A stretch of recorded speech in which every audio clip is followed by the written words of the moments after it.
conduct business at your own risk. Pretty much do anything with your phone besides take pictures at your own risk. You can take pictures, that's cool. But having said that, I am now going to say this. Welcome aboard the Jungle Cruise. I'll be your skipper and guide through the rivers of adventure. Oops, sorry, wrong script.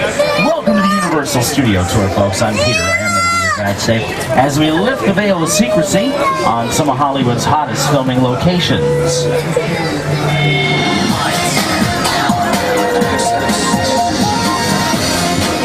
To go behind the scenes of one of the biggest and busiest movie studios in the world. But before you head off on your Hollywood adventure, let's bring you up to speed on what's been filming on the Universal lot as of late. Alrighty, a lot of filming going on, which we'll talk about as it happens. Right now, I got a few quick safety tips for you. First of all, please remain seated while the tram is in motion, keeping your arms and legs inside the tram at all times. If you have an emergency, if you drop something overboard, if you have a sound or a video issue, reach up and yank the emergency cord. It's located down the center of the tram ceiling, and we will stop the tram and help you out in any way that we can. Also, if you have a small child with you, by that I mean feet not touching the ground, you might want to seat them towards the center of the row, away from the outside gates. And also keep in mind the tour features several water effects. You might be getting a tad wet, so you might want to make sure that those cameras are well protected. Also keep in mind the tour features several water effects, like I said. And also keep in mind in the event of medical emergency, state-of-the-art defibrillators are located at the front of each tram, and they're available for use by trained guests or staff. Right now, we're going to leave the theme park behind, take you inside the working movie studio. Here to tell you about Universal's beginnings is Oscar winner Whoopi Goldberg. Hey, everybody, welcome to the Universal Studio Tour. How do I look? Okay, fine. You're saying to Hollywood? Maybe. But if other studios can have a lion or a mouse or something, what is wrong with an Oscar-winning Whoopi? Besides, I know all about this place. I shot my first movie here with Steven Spielberg on the Universal backline, the biggest and busiest fantasy factory in the world. So let's go. Universal got its start in 1912 when visionary Paul Laemmle brought his movie company west and opened Universal Pictures. On March 15, 1915, Mr. Laemmle invited the public, that's you guys, to visit his studio, and the Universal Studio Tour was born. You see, Mr. Laemmle believed that movies should make people laugh or cry or sit on the edge of their seats. And for the last century, Universal has been doing just that.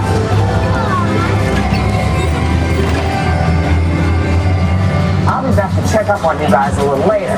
I gotta go get a tanning bed because I'm so pale. In the meantime, I'm gonna turn things back over to you guys. I want you to have a great time, everybody. Ready? Let's go.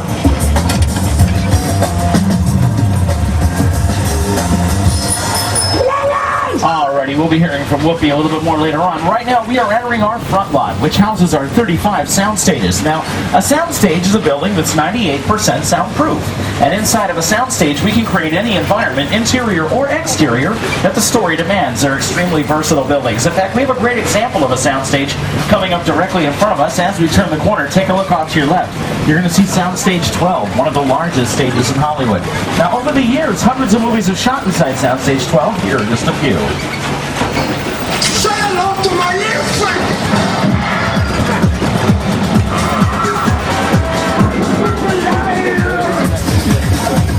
I am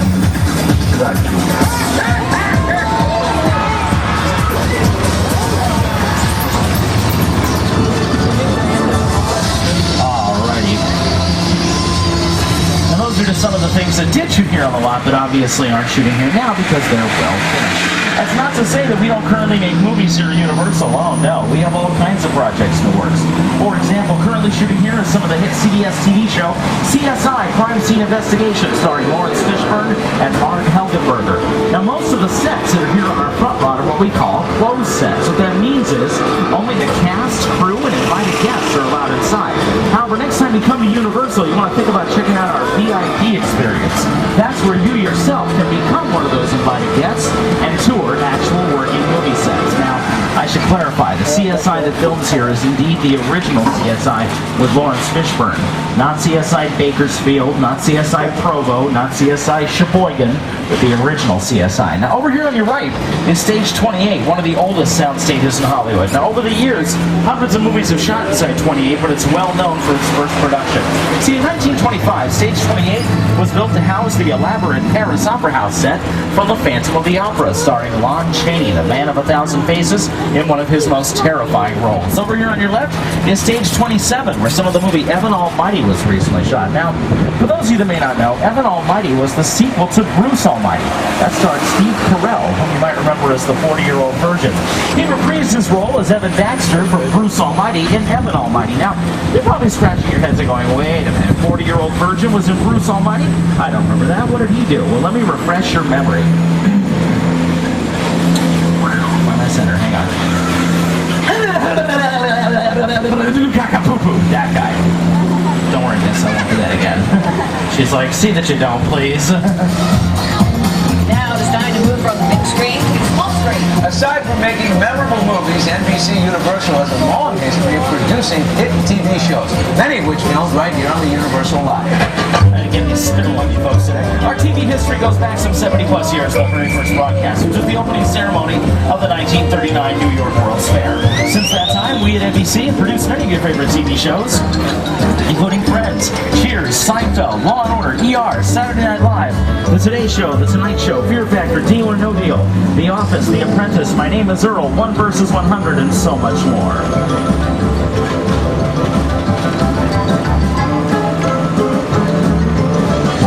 Now, a lot of those TV shows work on an extremely vast schedule. The average episode takes about a week to complete, from the first read-through to the final taping. Now, movies are a completely different story. The average movie takes anywhere from several months to sometimes several years to complete, and involves literally hundreds of people. So, Webster, where do all these movies and TV shows come from anyway? Okay, I'm back. So, did I miss anything? Did you guys see anybody famous? Or if not, it could be because they're all inside those big sound stages or in these bungalows, which are kind of like cute little houses for writers and producers and directors making their movies or working deals with the studio. Which gives me an idea. Excuse me. Attention, producers and directors. I have a great pitch for you. You movies, giant monkeys, all movies with me. You movies with the giant monkeys, all movies with me.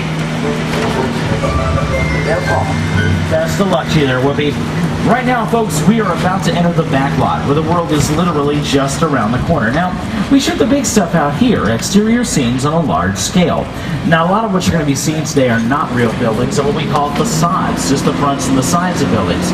See, facade is a French word that means false front, and fromage is a French word that means cheese, but I digress. Now, over here on your left is your first glimpse of some of the many facades you'll be looking at. That is also the area that was destroyed during the recent fire on our back lot. And while those sets are gone, we are rebuilding them so that they may be used by generations of filmmakers to come.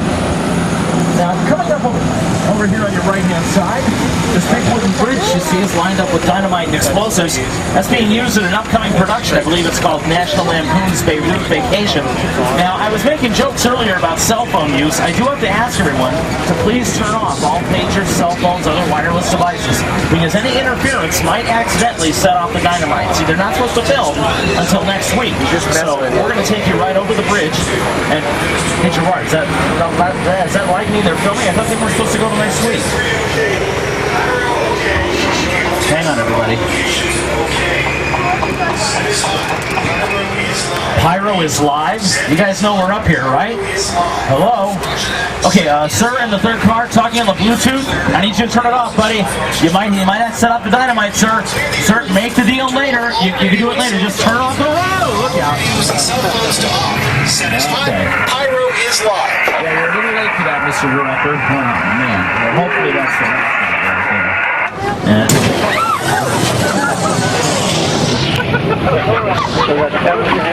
Okay, folks, now I want to point something out to you here. National Lampoon's Beirut Vacation? No, that's not a real movie. Actually, that bridge was built in 1972. Those drops we felt were controlled hydraulically. And if you look off to your right-hand side as we go back in front of the bridge, you're going to see something really cool. You're going to see the only bridge in Hollywood that can put itself back together like so. Pretty slick, huh?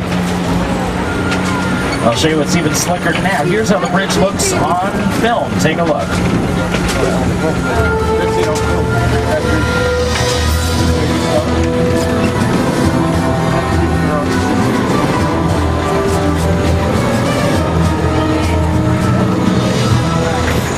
Right now, folks, I want you to get get your cameras ready because in just a few moments, we're going to show you some of the screen's most recognizable icons.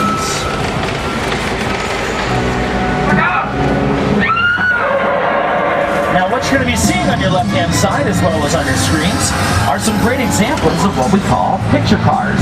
A picture car is any car that's seen on camera. Whether it runs or not is irrelevant. If it's on camera, it's a picture car.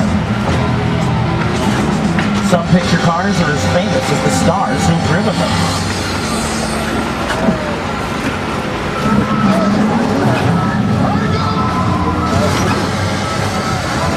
Now, over the years, folks, picture cars have gotten bigger, badder,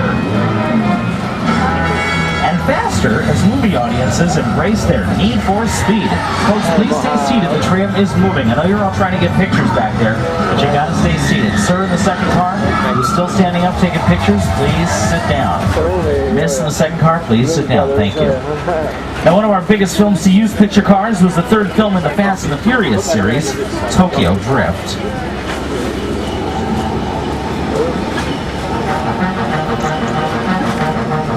Fast and the Furious.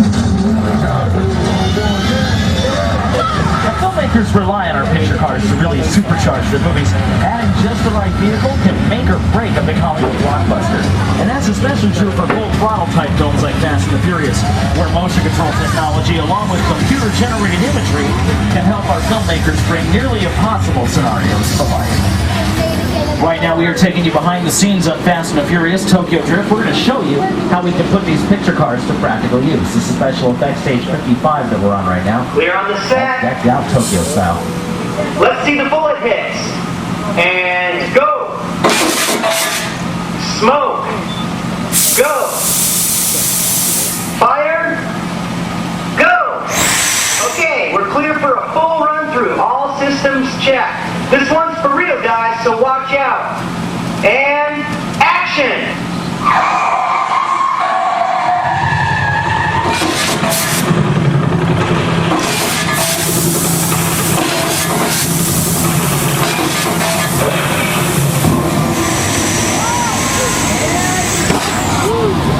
Big round of applause for Carnage and Karma examples of motion control technology. Take them out, boys. Oh, that's great. You got any other cool moves for us? Well, that's a silly question, right?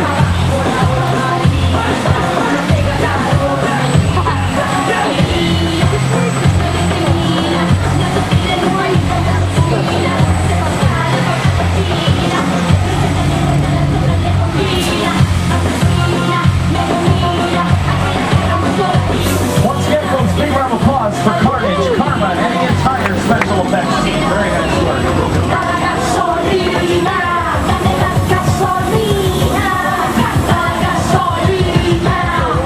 Yes, folks, I am as shocked as you are that I'm able to get that song out of my head every day. Now, motion control robotics like Carnage and Karma can take incredibly precise direction, and they can perfectly repeat their performances over and over and over again, all without ever questioning their motivation. Right now, we're about to move from the mean streets of Tokyo to a little island just off the coast of Costa Rica. To Jurassic Park. Yes, folks, we have some props and vehicles from all three of the Jurassic Park films on both sides of the tram. Now, since the last JP film was in the summer of 2001, I'm thinking that it's safe to assume at this point that dinosaurs are indeed, once and for all, extinct. Look out, hello, watch out, hot stuff, look, they're coming through. Oh, boy. You guys didn't get it in the eye. Did we get hit in the eye? No? Okay, good, yeah. Last few days, those dinosaurs have had the precision accuracy of a spoon in a grapefruit.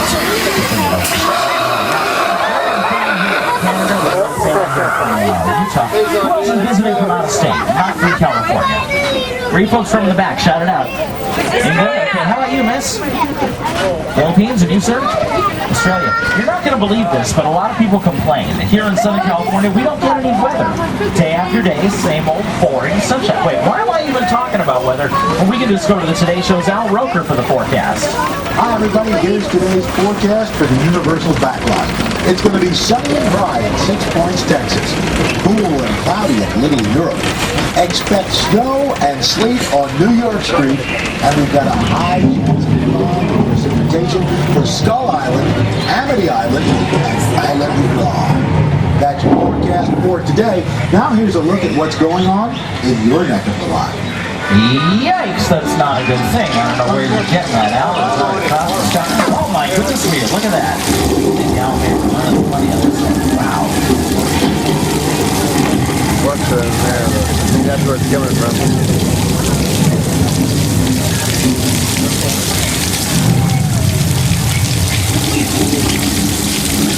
Well, don't worry, folks. If we were in any real danger, why we hear a distant rumbling sound.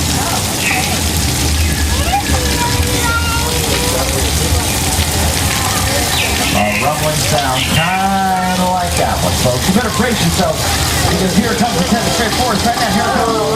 Here's a flash.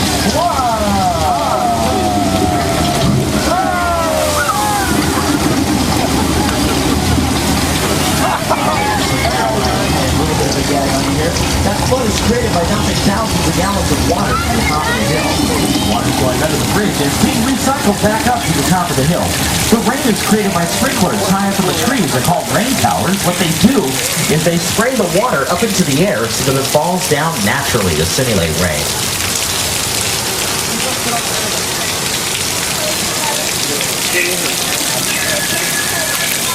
Now, folks, I don't know how many aspiring actors we have on the tram today. I gotta tell you, there's a moment in every actor's career, I don't care who you are, where you have to do something so ridiculous, off the wall, uncomfortable, undignified, that all you can say to yourself is, "So this is showbiz." Take a look at this clip from the movie Big Fat Liar. I think this may have earned an Oscar nominee. Paul Giamatti's moments. You can't run a wolf, kid! Yeah, we'll see about that. Okay, folks, now imagine, if you will, that it's you filming the scene instead of Paul Giamatti. You get washed down the hill, the director yells cut, you stand up, you are dripping wet head to toe, and the director says, "Perfect, let's do it again." It has happened, folks, let me tell you. Right now, we are about to enter one of the western sections of our lot. This is called 6 Points, Texas, and here's one of my favorite cowpokes to tell you a little bit more about it. Did you know that more movies have been shot on these streets than any other spot in the world? Now, during the silent film era, they could shoot up to 6 movies at the same time, one on each one of these 6 streets. That's why it's called 6 Points, because each street had its own bank, its own sheriff's office, its own saloon, and its own hotel. Now, it turns out that this town ain't big enough for both of us. So get on back onto your tram stagecoach thing and get the heck out of here. Go on. Alrighty, folks, now if you take a look around you, you may notice some of the doors are just a little bit smaller than they normally would be. That's so we can put the cowboys in front of them and they would look bigger, brawnier, and more husky. While some of the other doors are actually bigger, that's so we can put the western women in front of them and they would look smaller and more petite. So you don't need Jenny Craig, you don't need the Atkins diet, folks, you just need a really big door. That's all anybody needs. Now, do you folks remember what I said about taking audiences from the bottom of the ocean to the surface of the moon? Well, here comes the bottom of the ocean, and you're instinctively looking on your right-hand side because you see water over there. Now, if anything, that's the top of the ocean. The bottom is going to be coming up on your left-hand side, and it's going to be on your screens as well. That is our underwater tank. And what we'll do with that is we'll fill that tank up with water. Then we'll plop the actors inside, then we'll have the cameras shoot through portholes outside. Like we did with Tom Hanks and Dan Aykroyd in Dragnet. Find that illusion hard to swallow? Well, how about this one? Over here on your right-hand side is New York Central Park, at least as much as the camera needs to see. And right next to the park set, we have Park Lake, which was used as the entire Pacific Ocean for the TV show McHale's Navy with Ernest Borgnine and Tim Conway. And you're probably thinking, Peter, how would they do that? The lake is so small. Well, it's the same principle that we used to film this scene from Peter Jackson's King Kong. It's the SS Venture arriving on Skull Island. Check it out.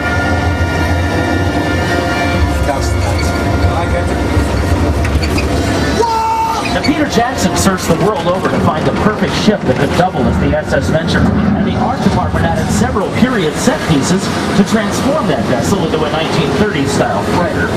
Now, in just a moment, we're going to show you how that sequence was created, but before we do that, we're going to need to do some special effects of our own here. Now, if you're a fan of the Classic Studio Tour, you probably know where I'm going with this. Now, on the count of 3, I'll need everybody to repeat the following line with me. Part the waters. Ready? Here we go. On 3. 1, 2, 3. Part the waters! let's just see what happens here. Oh, very nice, very nice. Now, folks, we are going to be taking you below sea level in just a bit so that you'll be able to see a view very similar to the one that Peter Jackson had when he was making King Kong. Now, if you folks have any personal belongings on the tram floor that you don't want getting wet, I would suggest picking them up at this time. And beware, everybody, there may be some more water just around the corner. Oh, by the way, folks, ignore the burbling. I promise you it doesn't mean a thing. It's just the drainage system. They don't believe me, Gerard. They never believe me when I say it. They always think I got an ace up my sleeve. Now, as we go in, take a look off to your left-hand side on your screens as well. As you will see, the SS Venture and Skull Island are actually highly detailed miniatures. Believe it or not, this is as big as Skull Island ever got in the movie. Now, the rain in this scene was created with rain towers that we saw earlier at the flash flood, while the fog, waves, and other physical effects were created with techniques that have been around since the earliest days of film. And on screen it looks absolutely real. But you know, even with all that attention to detail, things can still go horribly, horribly wrong. Yep. Yep. Sure. Oh yeah, sure. Right now, folks, we're about to approach Universal's prop department. Now, prop is anything on a set that's not nailed down to a set. It could be something as small as a paperclip or as big as these lampposts over here on your left-hand side. Now, how many of you have seen Big Fat Liar currently on DVD?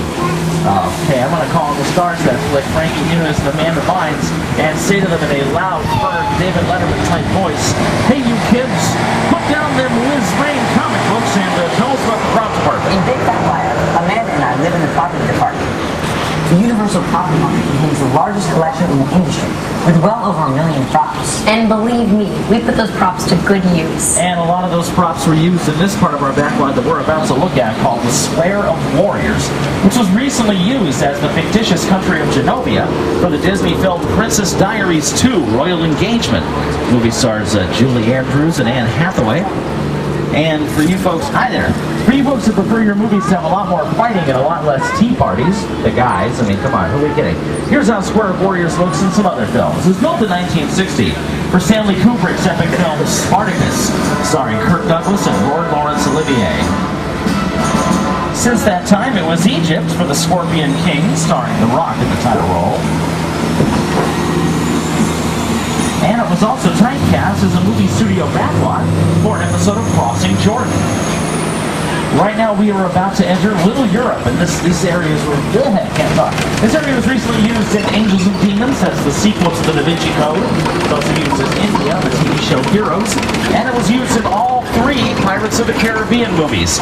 Those movies are all from Walt Disney Productions. They're all based on the popular attraction at that other place, where it appears some people were just yesterday, and they all starred Johnny Depp, Jeffrey Rush. I'm sorry, I had to say that last name real fast, otherwise the teenage girls go gaga cuckoo and I lose them for about 10 minutes. Go ahead and laugh, ladies. I'm not scraping another 15-year-old off the ceiling with a chisel. That's an experience you only have to live through once. Now, getting back to Universal Studios, which is why we're all here, you can't talk about Universal Studios, especially Little Europe, without talking about monster movies. And we did invent the genre with such classics as Dracula, Frankenstein, The Wolfman. A lot of those were shot in part in this section of our lot over here on your right, called the Court of Miracles. And here now are just some of the many monsters that have skulked their way through Little Europe at one point or another. Take a look.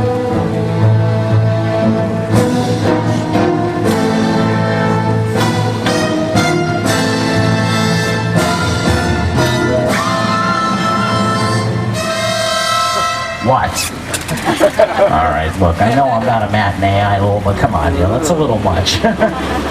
Boy, Gerard, that's Hollywood for you. Just because you don't look like Orlando Bloom or Brad Pitt, they think you're a Anyway, now, I wasn't 100% sure that we were going to get to do this, and to be perfectly honest, I am still not 100% sure, but it looks like we got a real treat in store for you coming up the road. We're going to take you inside of a working soundstage. This is Soundstage 50 that we have coming up, and this is a unique one, too, because it's the only 2-story soundstage in Hollywood.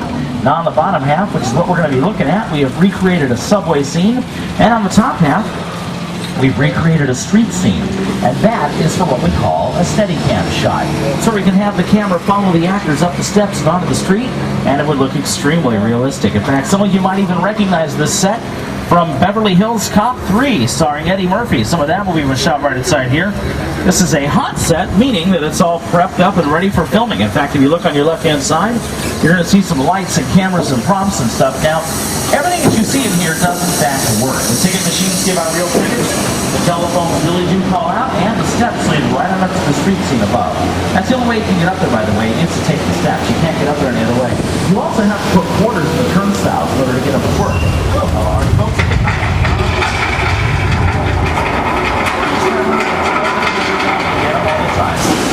Alright, folks, already put the car again.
Earthquake, the big one, and that building is programmed to reset itself in under a minute. Now, I gotta tell you, one of the biggest questions that I get when people come here, especially for the first time, is usually, where's the shark?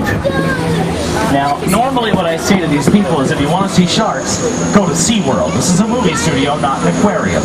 However, today I actually do have a shark to show you. It's going to be coming up right over here on your right-hand side. So if you came here today looking for a shark, today's your lucky day because there's the shark, and you'll look disappointed. You probably wanted a live one, didn't you? No, this is it. It's been caught and killed by the Amity Police Department. Oh, no, tell me that's not what I think it is out there in the water. Oh, come on. How many sharks do we have in this pond, anyway? You know what? Let me get that guy out of the water. Hang on. Sir, you may want to get out of there, sir. That's a shark out there, sir. You know what? Let me try the Paul Lynde approach. Oh, get out of there, you big hamburger. What's the matter with you? Oh, look at that. Well, now he is hamburger. Alright, well, obviously our guy's caught a shark, not the shark. Take a look out in the middle of the lake. We've got a yellow buoy out there with some bait attached to it. Let's see if the shark takes the bait. Keep your eye on the yellow buoy in the middle of the water.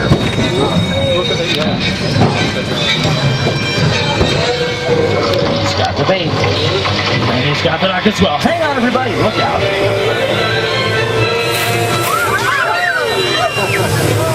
Well, there's something you don't see every day. Unless, of course, you're me.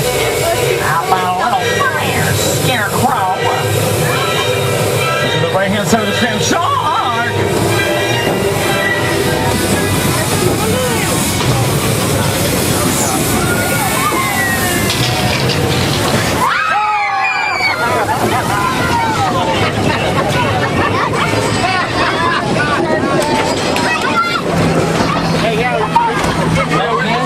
Survived an encounter with Bruce, the mechanical shark from Jaws. And I know what a lot of you are probably thinking, boy, Boy, that shark looked cheesy and fake up close, didn't it?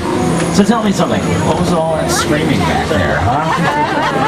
Actually, that shark is far more reliable and sophisticated than the one that was used in the movie. If you don't believe me, well, just ask Mr. Spielberg. That's a much maligned shark. It didn't really work all the time. It didn't work hardly at all. Wherever you were on the island, you could hear the radio mics. They were always saying, "The shark is not working. Repeat, the shark is not working." We just waited around. We just waited and waited and waited. The shark worked well enough. For a while there, it had the biggest hit of all time. So I really owe the shark a lot.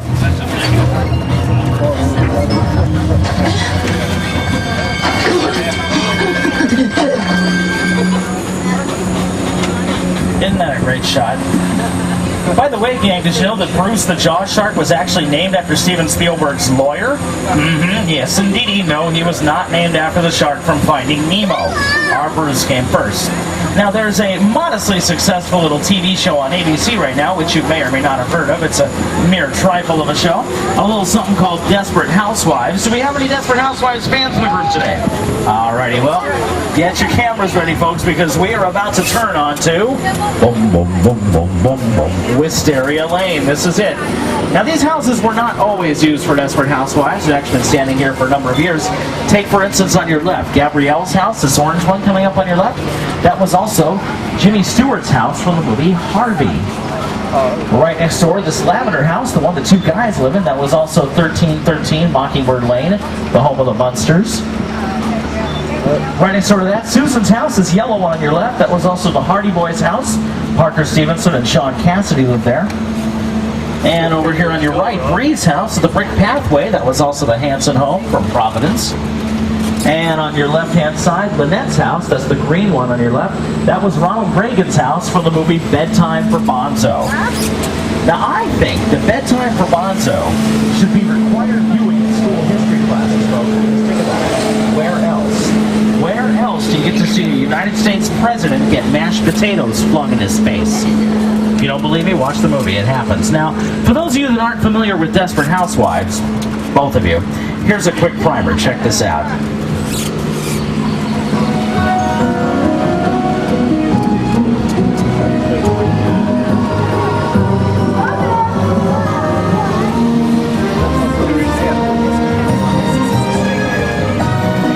Welcome, Wisteria Lane.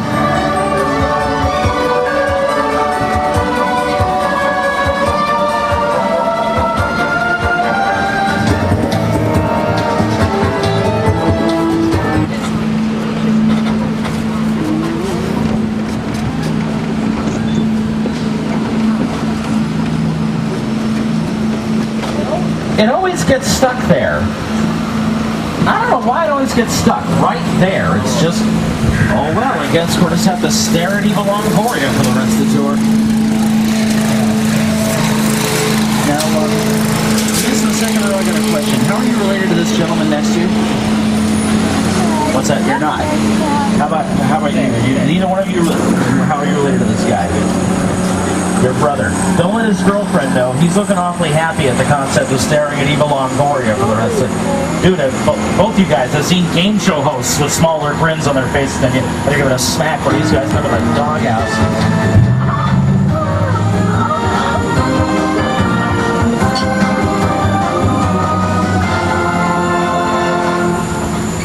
Alright, now you know who lives just up the hill from the Desperate Housewives? Try the Desperate Who's Wives, as in Wives of the Who's, as in the Who's from Dr. Seuss's How the Grinch Stole Christmas. Here to tell us just a little bit more about the Grinch is the film's director, Oscar winner Ron Howard. One of the biggest creative challenges that we faced on How the Grinch Stole Christmas was to bring the storybook world of Dr. Seuss to life. Some of the most talented artists in Hollywood worked for months to create a living, breathing Whoville. When it was all done, they had built an entire city, and the fantasy world of Dr. Seuss became a reality.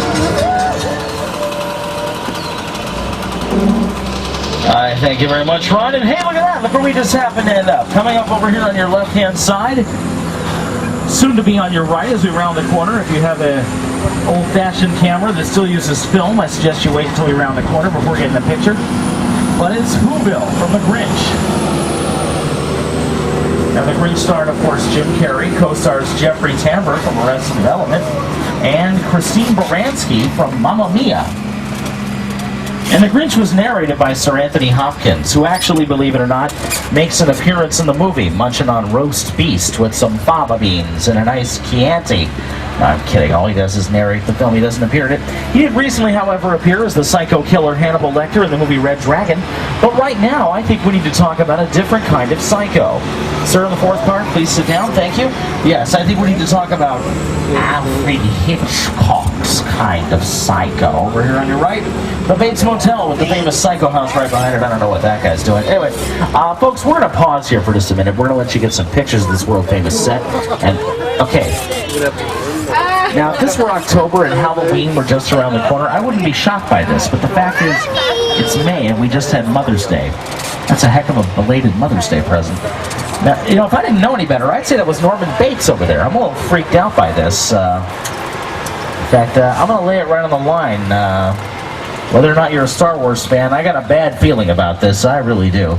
Just, yeah, you know what, Gerard? We may have overstayed our welcome. Yeah, if you might want to check out of the Bates Motel, if we could, please. Please stay seated, everybody. If you stand up, you're just an easier target. And please keep your arms and legs inside the tram, because if you lose a limb, it just creates more paperwork for me, so please.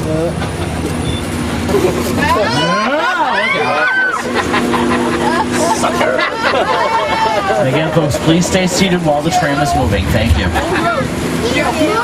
And now, folks, coming up is one of the most impressive movie sets ever built. The spectacular crash site from Steven Spielberg's War of the Worlds. We're going to take you right to the heart of this Colossus set, and we're going to stop the tram in just a few moments so that you can stand up and get some amazing shots. So hang on tight, everybody, and have those cameras ready. Folks, please stay seated. The tram is moving. We won't be stopping. You have my word. I'll let you know when that happens. Now, this amazing set is what remains of the neighborhood where Tom Cruise hides out in the movie. And yes, folks, that is a real plane that was destroyed specifically for this incredible scene. Please stay seated, folks. You'll get your chance to take pictures, I promise. And I'm about to keep my promise. We are now stopped. You can now stand up, get as many shots as you like.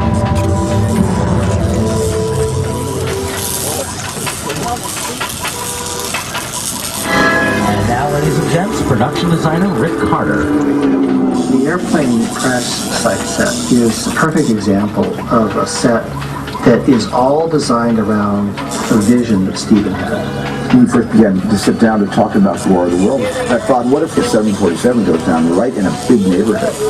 Because it's just something you don't see.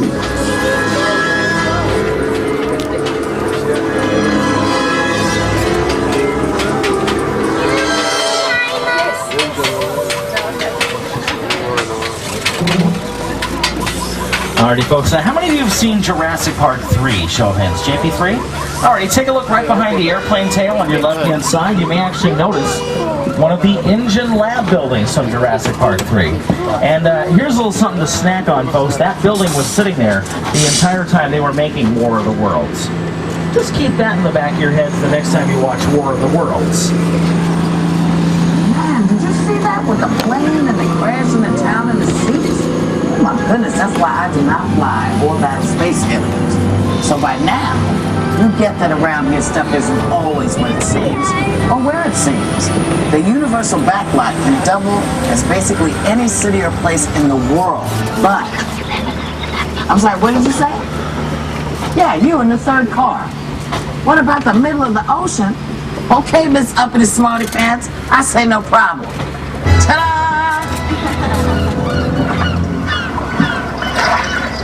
Oh no, stop. Okay, stop that music. I was like, no, stop. It's not funny anymore. I'm not Shark Bait. Big star, Oscar person. Lenny! Alrighty, folks, right now we are approaching a section of our lot where we shot one of our bigger hits, The Mummy, starring Brendan Fraser and Rachel Weisz. Now, you can't see our driver Gerard from here, but he has spirals in his eyes. And if you're wondering what that looks like, it looks like this.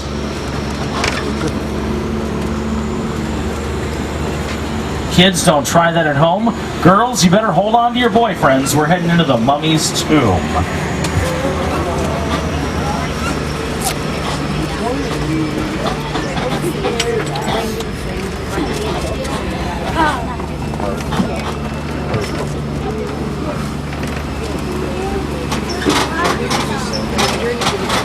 Uh-oh. Someone robbed the coffin. Oh, man. Scarab beetles. Seems to be the willies. Crazy bugs.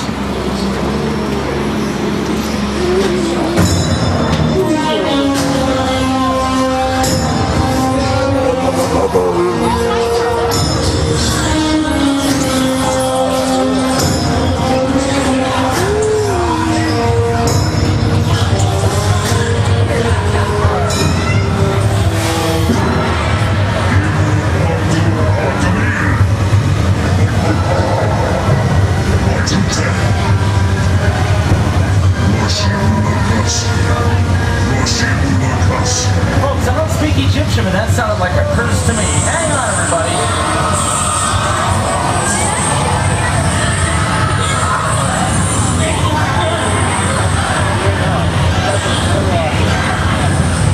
Well, something's curse. That wasn't too bad. More scarab beetles. Oh, man. Why do you have these scarab beetles? Oh, they're attracted to bright lights. They're covering up the lights. Whoopi, do something! This is not good. You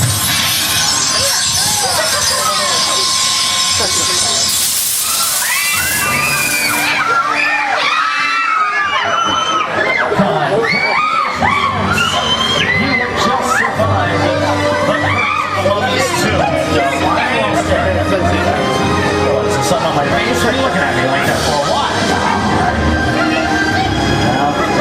I'm okay. You're okay. Whoopi's okay. Whoopi, speak to us. Love a happy ending. She's alright. That's just what this is.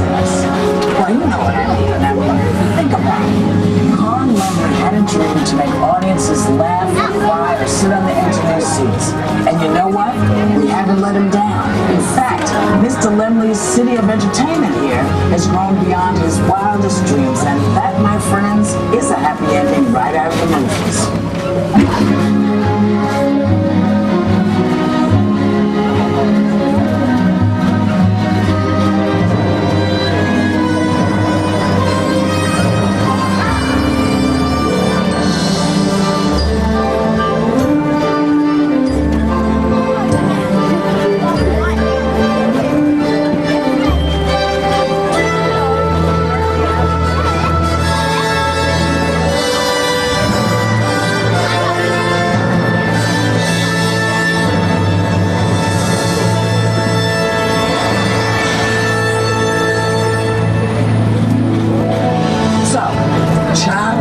And see you in the movies. I think we should mix the two. I can be Gwen or Gwen. Gwen or Gwen. Bring them both. Alrighty, folks, we are now nearing the end of our time together. If you have any questions or if you just want to come on up and say hi, I'll be standing at the front of the tramp waiting to answer those questions. Once again, my name is Peter. Our driver's name is Gerard. We want to thank you all for riding the studio tour today.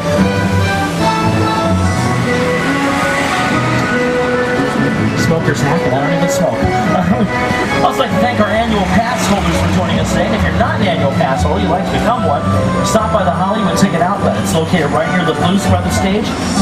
And they'll be glad to show you how you can apply your general admission price towards the cost of an annual pass. It's a great, great deal, folks. Get you in the park free for a whole year. We hope you enjoy the rest of your day here at Universal Studios Hollywood, the entertainment capital of LA. And as we say here in Hollywood, that is a wrap. So long, everybody.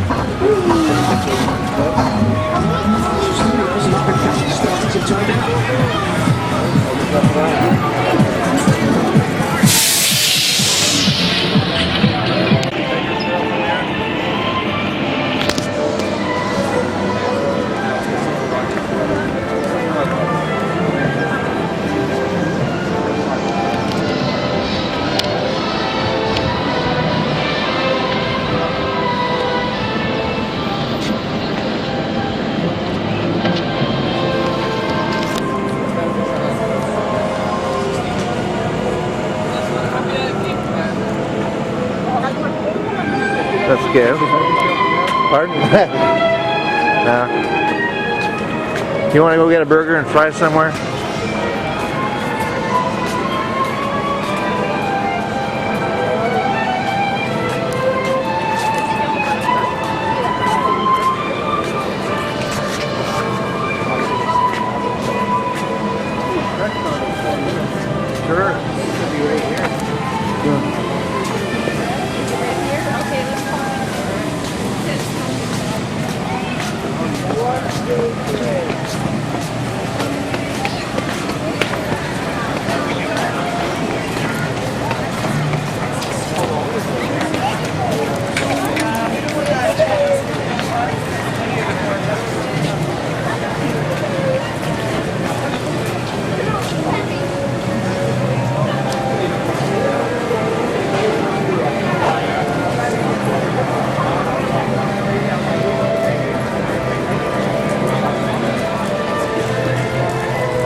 Come on, let's go this way. I can get all over Hawaii. It's been a few years. It might take me. I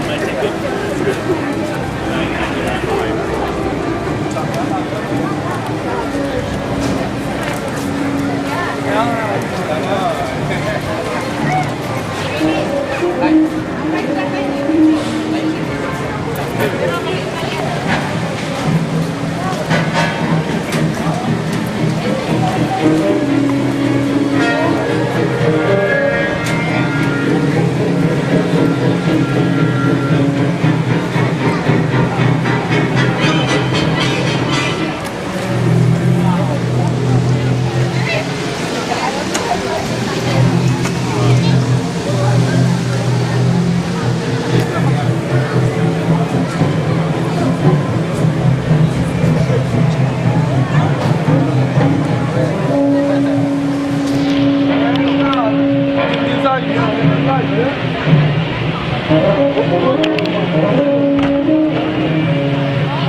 That's pretty good.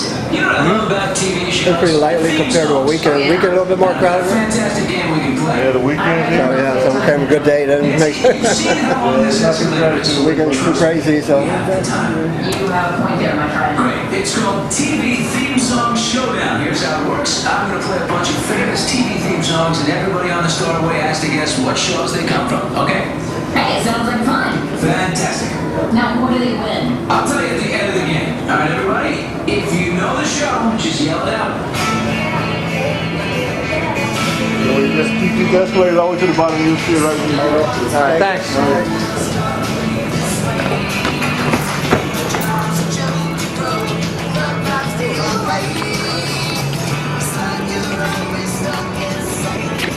Your house, there's your mobile right over there.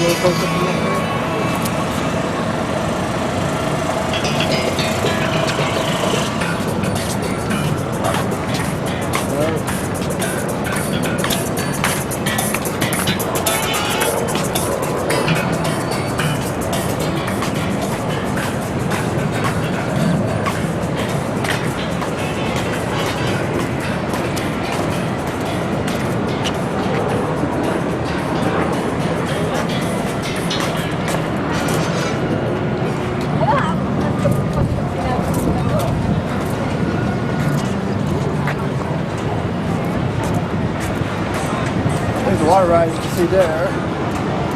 On the water. Whew. The water ride here wet.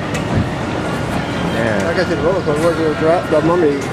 Hey, let's go to the Jurassic Park one right now, for now. Huh? We'll go to the Jurassic Park right now. Which one's which? Jurassic Park is the water one? Yeah. And the mummy is the roller coaster. Yeah. You can say roller coaster, either inside or... You can ride it up, or you can ride it down, your choice. When on the Starway, please hold the handle at all times and attention.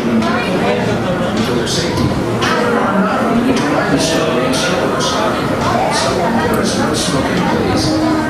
As you step on the escalators, please stand in the center of the step, keeping your feet forward and pointing the sides. Face forward at all times when on the escalator, and remain standing. For your own safety, please do not sit on the steps. Thank you.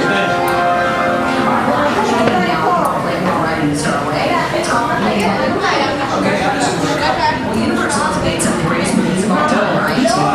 So I'm creating a famous movie, and then everybody in Starway has to guess what movie it came from. You'll see. I can't wait. All right, everybody, shout out the title of the film if you know it. Let's get ready to play Name That Movie. Name that tune in 3 days.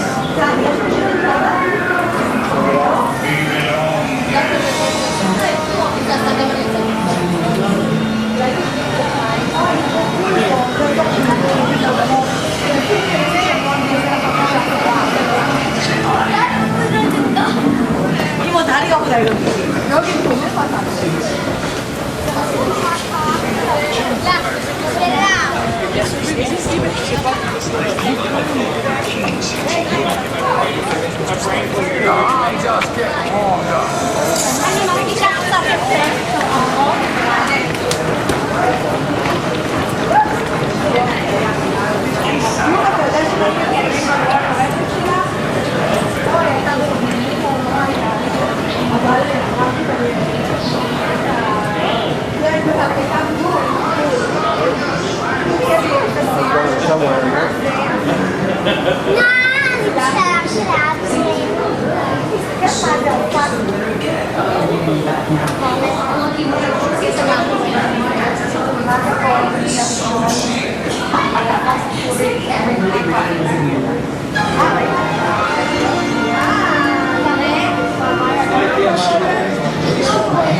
Yeah, I guess the park begins with the Jurassic first.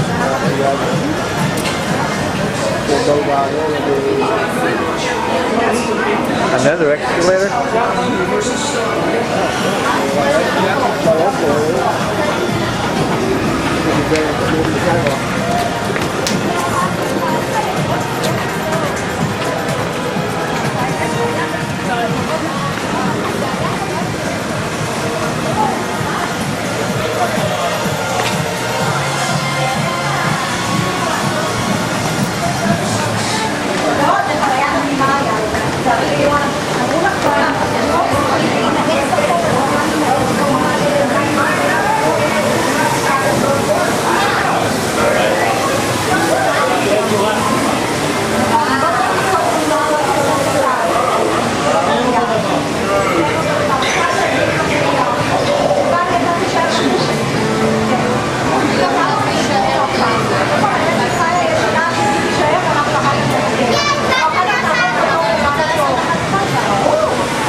It's only a 5-minute wait, so.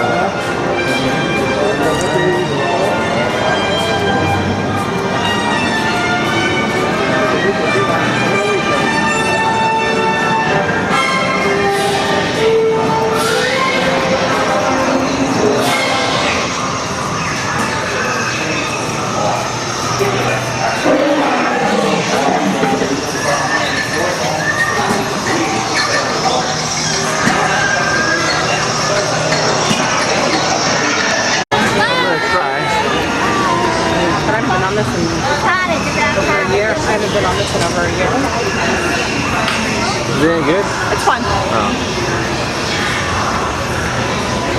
For your own safety while on the ride, sit upright and stay stable at all times. It's more visual till the end, obviously. How long is it?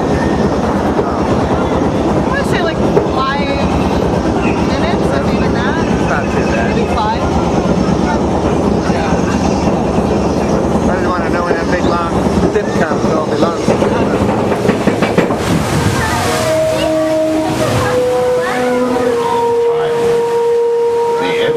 Flowing river. Come with us now to a time before now, when the river flowed through a new born world. Welcome to Jurassic Park.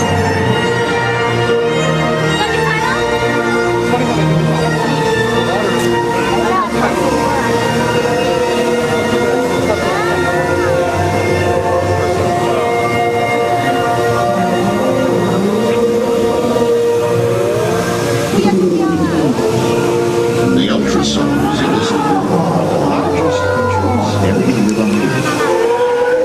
Despite their awesome size, these gentle giants pose no threat to us.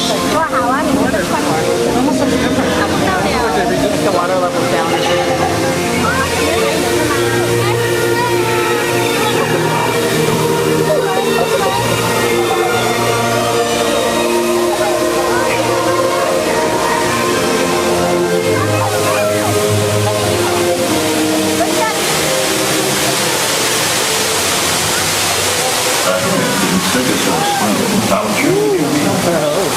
Heavy armor fusing protects its base from savage predators of the field.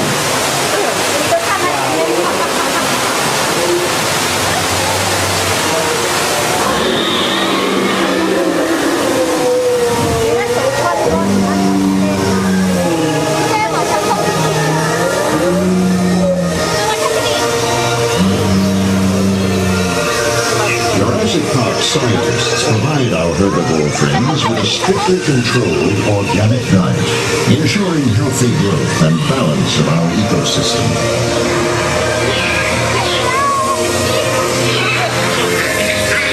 Next up on our tour is Hadrosaur Cove.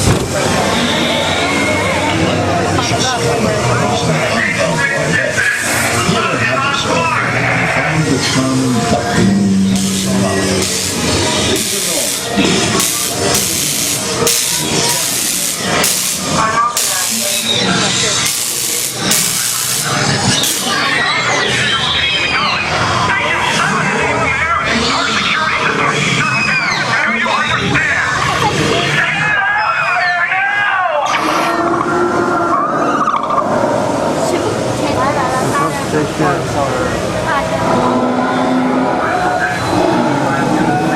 Another hole, another room.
Life-support systems will terminate in 15 seconds.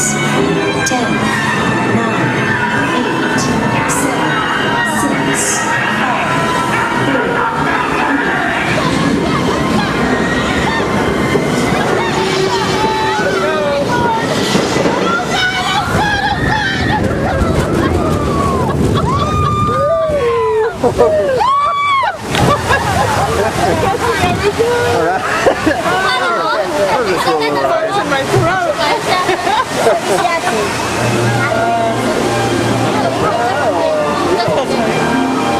This concludes your tranquil journey to the world of the dinosaurs. Please join us again soon on your Oh boy. 喂，單眼嚟噴水啊！乜噴水啊？乜袋得係一樣嘅，得你一樣。要分吧。哎，做乜係細嘅？ I don't know any better than you took our picture again. 好不好玩？我說唔可以信㗎你，你要我旁邊的我必須去看照片。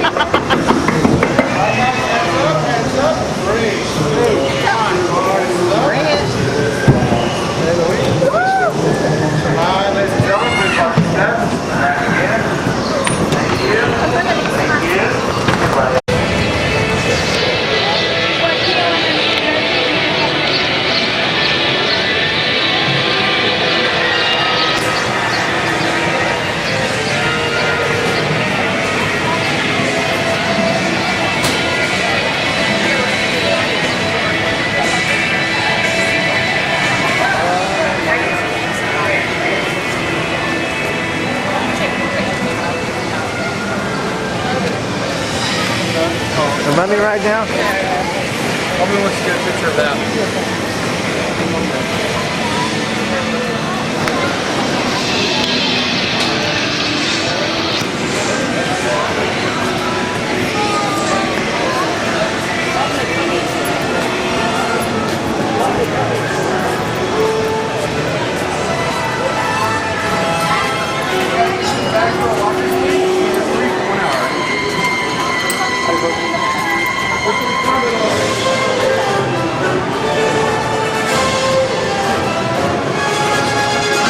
We just got the last of the group making the way down the Emerald corridor outside.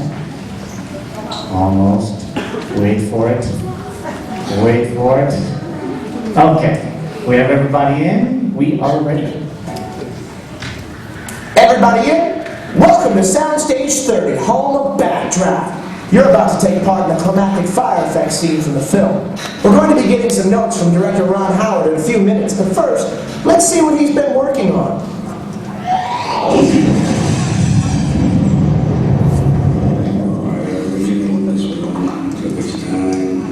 Hung out, but then the air ran out.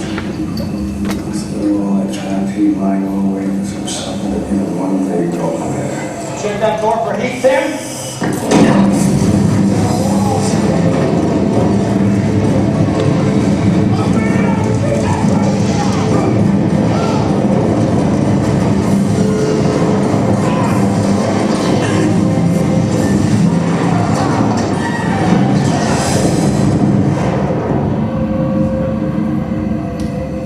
What is a backdraft? Well, the technical explanation is a fire that has burned out all the oxygen in a room, leaving only superheated gases, over 2,000 degrees, just waiting for a fresh breath of air. The fire gets what it wants. You have a backdraft. Hi, I'm Ron Allen. And as the film's director, I guess I have a different definition. Backdraft. A tireless cast and crew working under demanding conditions to realistically portray fire and the heroism of the firefighters in battle. The screenwriter, Gregory Wyden, was a former fireman, and he made it very clear that in our movie the firefighters had to be right there, in the middle of those blazing infernos. But I knew that getting these shots would be very hazardous for the actors and the entire film crew. Every day they found themselves in the middle of flame, smoke, flying ash, and toppling scenery. With all the complicated technical elements, even the rehearsals were difficult. We rehearsed the scene first for the actors, then for the camera. Then we added the special effect. Finally, we rolled film. And action! This is how the scene looked in the theater. A lot of hard work for a very short amount of screen time. Throughout, we had to maintain realism. We went to real old warehouses in Chicago and set fire to the inside, set fire to the outside, and then we blew them up. The crew worked tirelessly to try to make the fire into a living, breathing entity, or as the firefighters sometimes call it, the beast.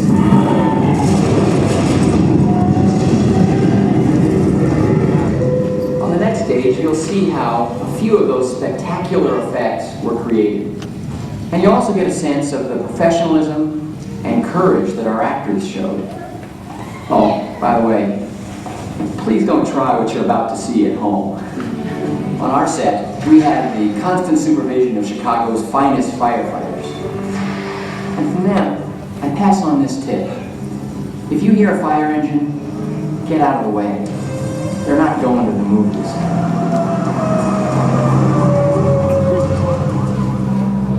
That's a wrap, people. 10-4. Okay, everybody, we're finished at this location. But we won't be coming back here, so grab all of your personal belongings and head into the fire station set. So, proceed to. Copy that.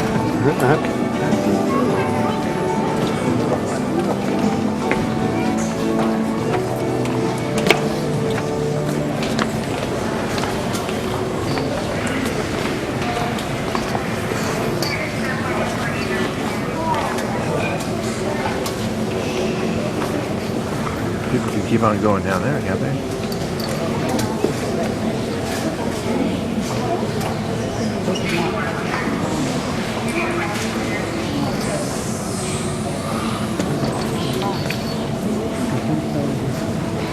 Can we lose some of this light?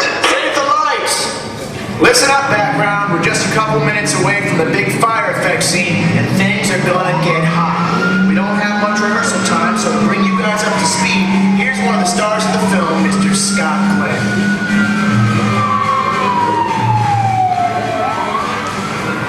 This engine reminds me of the weeks we spent shooting Backdraft, and of the new respect we gain for the real firefighters who put their lives on the line for all of us every day. Of course, we had it easy next to those guys. we could yell cut when things got too hot. And our effects guys spent months planning and testing, learning everything they could about fire and its behavior, figuring out how to put the right kind of fire only where we wanted it and only when we wanted it. Meanwhile, another team of effects wizards were hard at work creating an intricate model for shots to intercut with our live action. In this sequence, the roof of a burning building splits right down the middle, with Billy Baldwin barely managing to stay one step ahead of the flames.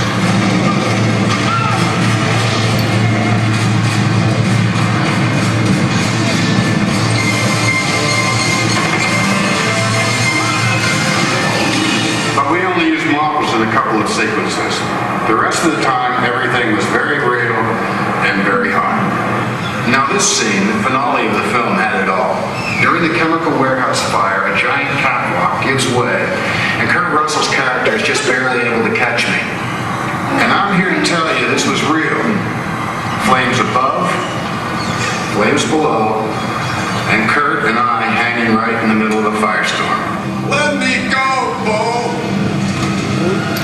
You go. We go. The crew put me in a harness and pulled the cable through my coat, through Kurt's coat, then attached it to the catwalk.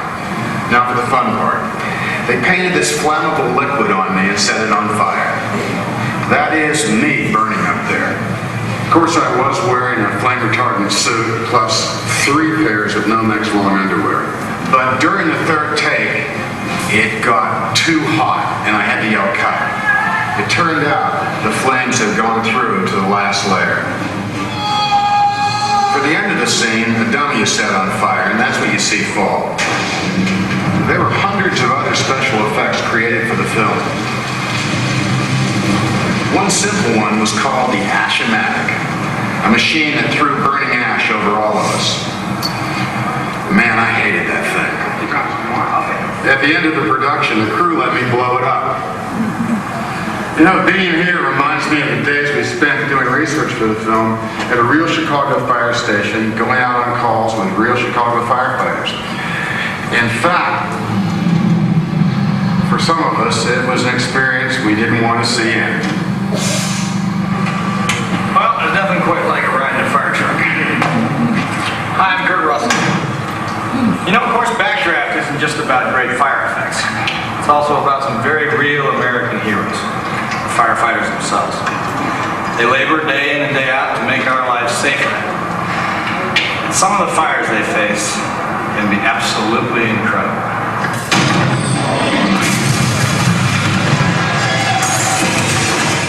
That's why we wanted the ones in Backdraft to be just as breathtaking. We gave the flames their own personality.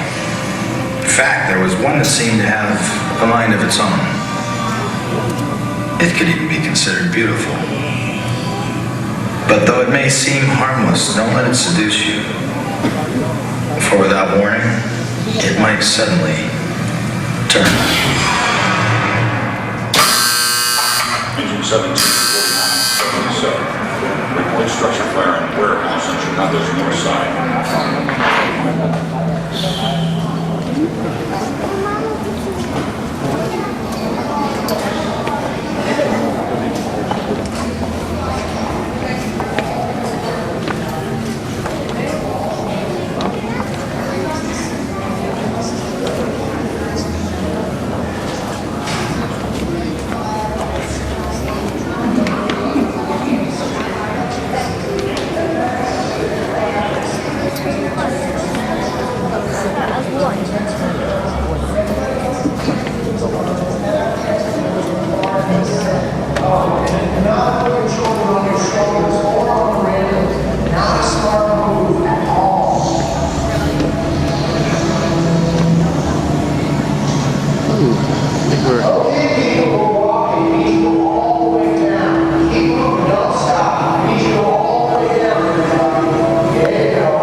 Small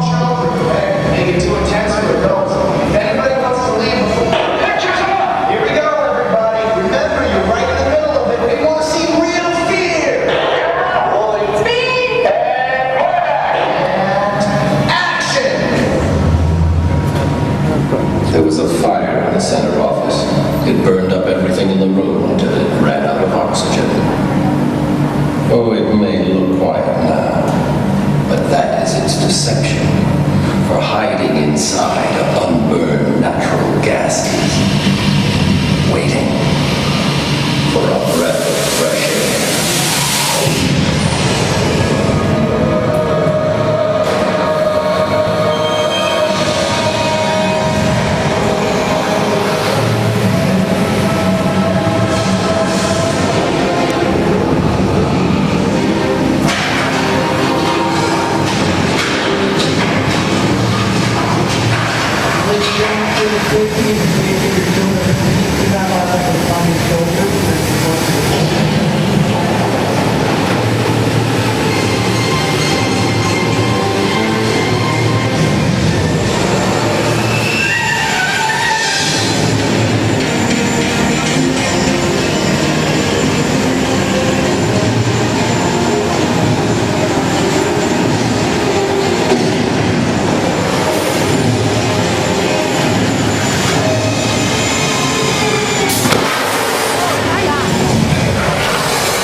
When on the Starway, please hold the handrail at all times and attend children carefully.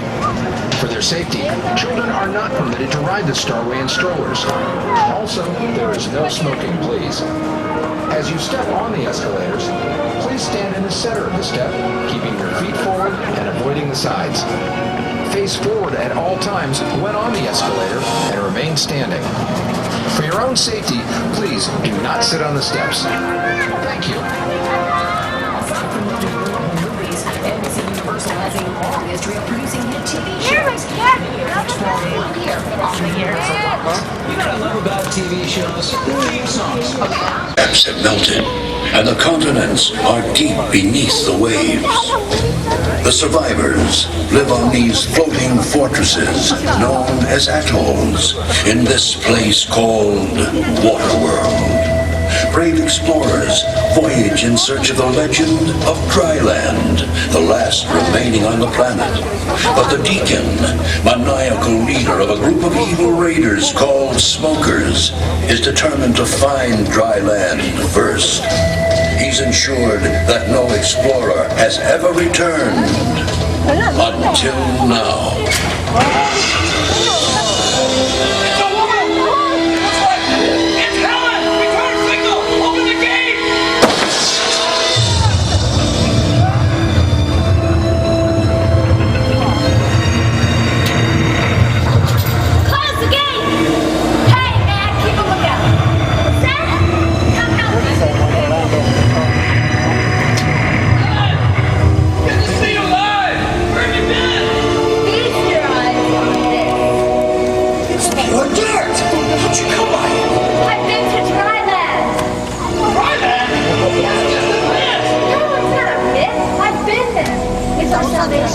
We can all start new lives with Smoker, but we have to hurry. The chicken and smokers are searching for us. Smokers in the distance! Battle stations! Run! Get to the tower! Hurry!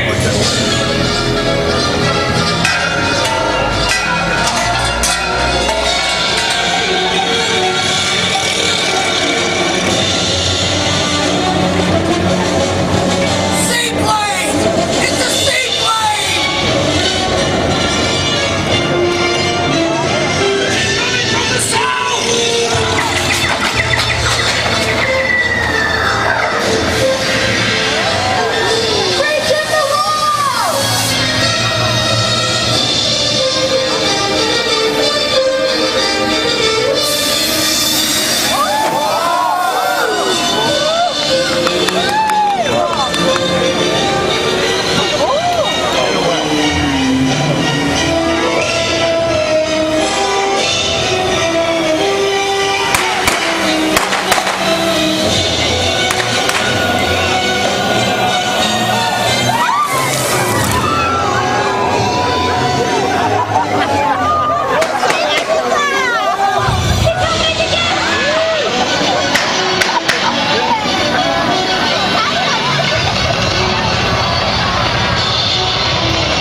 stand up.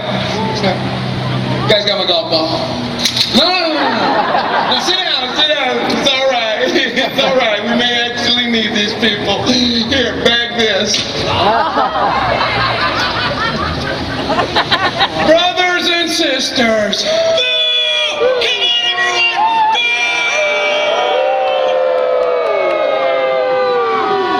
Oh, thank you. Hey, Deacon, you know what? You stink! Right, Tiny, a little help? Yeah, whatever, come on!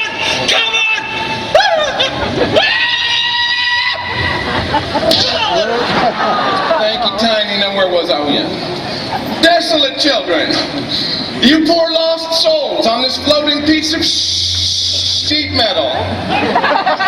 The provider has spoken, and he told me personally that someone here knows the way to dry land. That is right, my flock, dry land. And we're going to pave it and drive it. We're going to tax it and tithe it. Sweet Joe above, we're going to use it, cruise it, fill it, drill it, and build an 18-hole monument to my beloved self. You'll never find dryland, Deacon. I won't let you, and neither will the Mariner. The Mariner? Well, you mean that half-man, half-fish boyfriend of yours, right? The one that poked out my eye.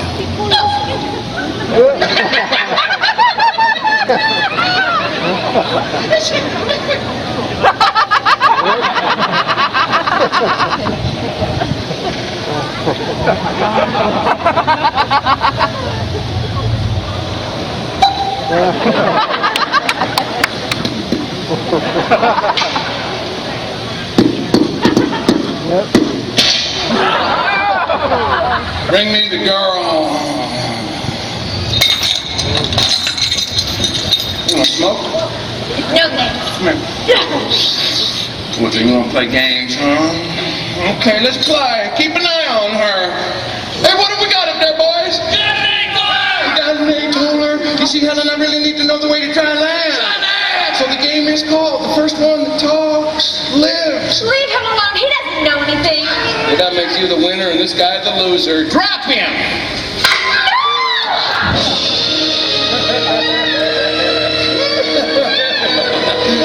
Now, Helen, you tell me the way to dry land. You're next. Excuse me. What do you mean gone?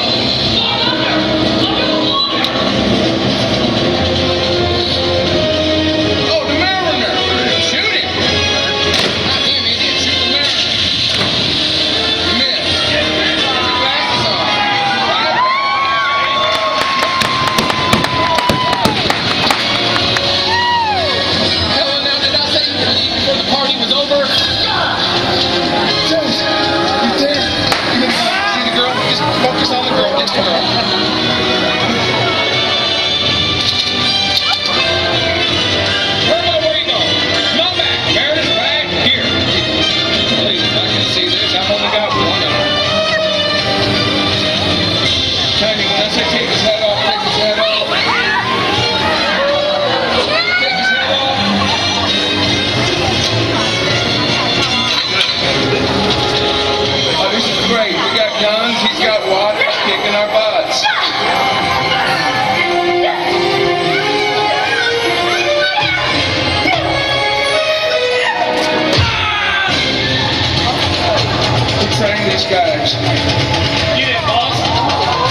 sky boat. Come, I'll take care of you.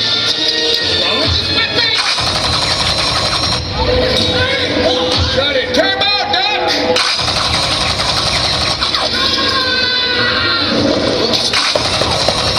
That's enough fun and games. I need something with a little more kick. Ask, and ye shall receive. There now, that's what we're pushing to a little friend of mine. I call him Boomer. Cause he goes boom. There's that. Do me a favor, homie. Just stand in one spot. What's wrong with this stupid thing? Now what was that all about? That's not my sky boat.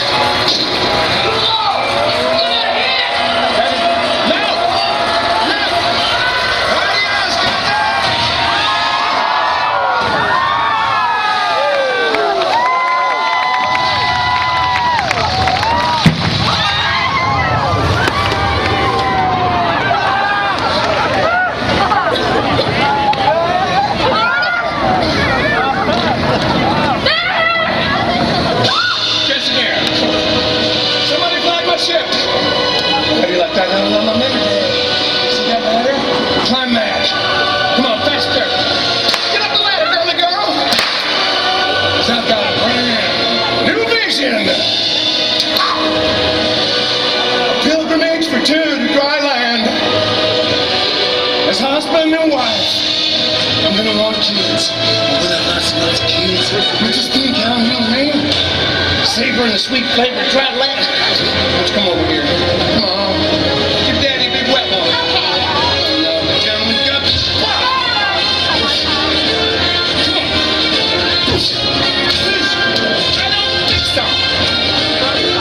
Seconds! Take that! Go, Pat. I got a little unfinished business to take care of. Come on, fish boy! Woo!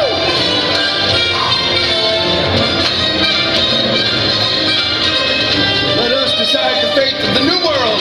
Does it belong to man or fish? Look out!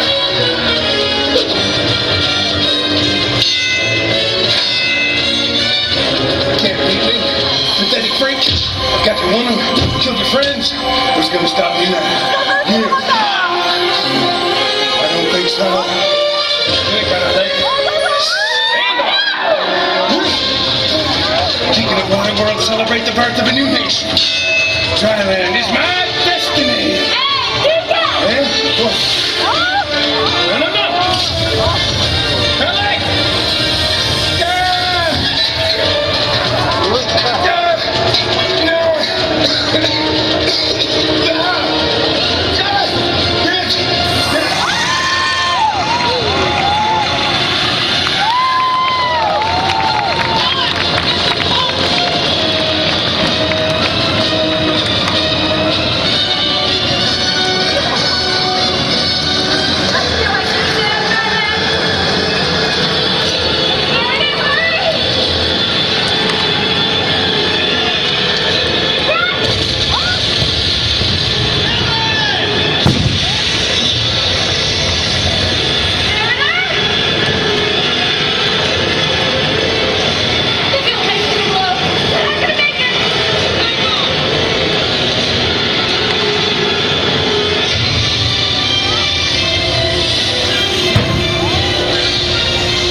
Civilization may start anew on dry land, while the mariner roams the 4 points of the compass on the endless seas of wonder. Ladies and gentlemen, the cast of Waterworld. Cast from the Working Film and Television. From Mike Harley, Sean Lozer. Catch him tomorrow night, co-starring on CSI, Mr. Brian Orley. From CSI Miami, Mark Dobson. From Ugly Betty, Nick Hanman. From Castle, our Englishman, Paul Scott. On the boat from NBC's Heroes, the beautiful Cassandra McCormick. From CSI, Mike Sutherland. I'm Sheridan Chris. You catch me this summer on the Hollywood blockbuster Comeback East. Thanks for seeing our show. Here at Universal Studios Hollywood, the entertainment capital of LA.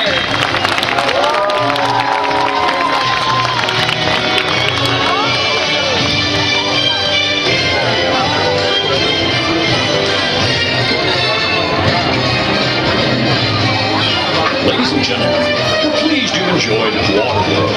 In order to prepare for the next performance, we ask that you please exit the arena as soon as possible.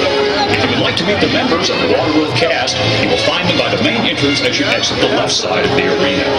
If you have a front-of-line or VIP pass, please remain in your seats. Your behind-the-scenes look at Waterworld will begin in just a few moments. Thank you, and have a great day at Universal Studios Hollywood.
I'll meet you up at the gate there. I'm just wearing down his half battery. What's that, Chess? Chess? I was born in that Chess. I remember you, Prague, 2001. How you doing? Good to see you again. You're great. Ahoy. Go over there, go over there. Привет, Корпуски. Where you guys from? Well, I've been there. Well, wherever you're from, just remember one thing, no matter where you go. There you are. That's right. Ciao. Peter Sane. Adieu. Shalom. Amigos. Namaste. Tekimas. Arrivederci. Sayonara. Chewbacca. Ahoy. Bye-bye.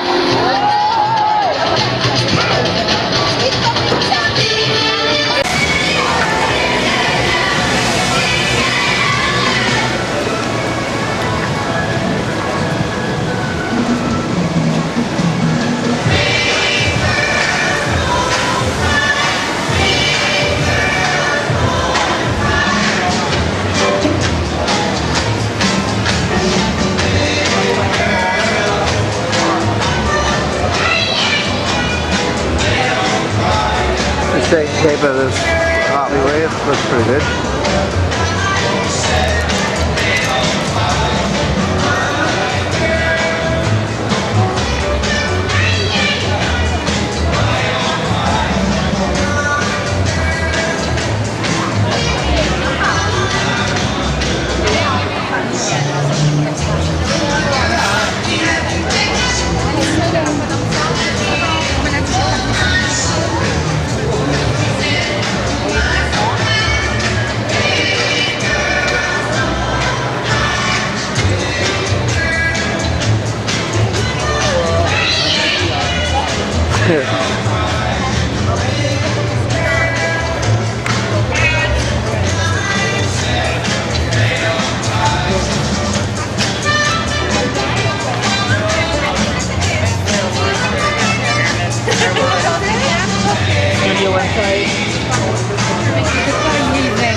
down?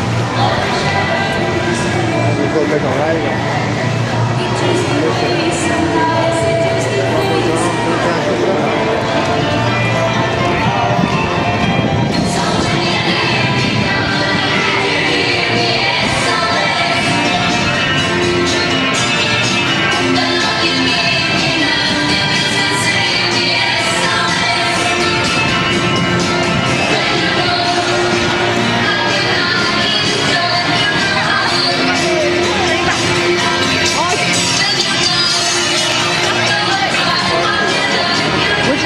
Front to get out of here. Which way is the front?